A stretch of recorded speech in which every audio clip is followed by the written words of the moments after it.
Oče naš, koji jesi na nebesima, sveti se ime Tvoje, dođi kraljestvo Tvoje, budi volja Tvoja, kako na nebu, tako i na zemlji.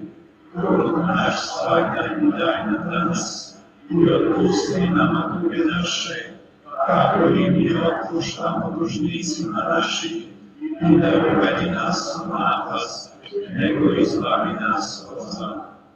Izbavi nas, molimo Gospodine, od svih zala.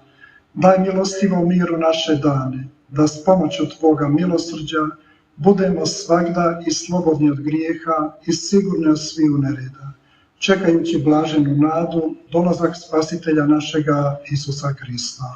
Jer Tvoje je kraljestvo i slava i moć i vjekove. Gospodine Isuse Kriste, Ti si rekao svojim apostolima, mir vam ostavljam, mir vam svoj dajem. Molimo, ne gledaj naše grijehe, nego vjeru svoje crkve.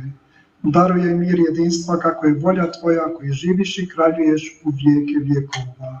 Amen. Mir Gospodnji bio vas s vama. Pružite mir jedni drugima.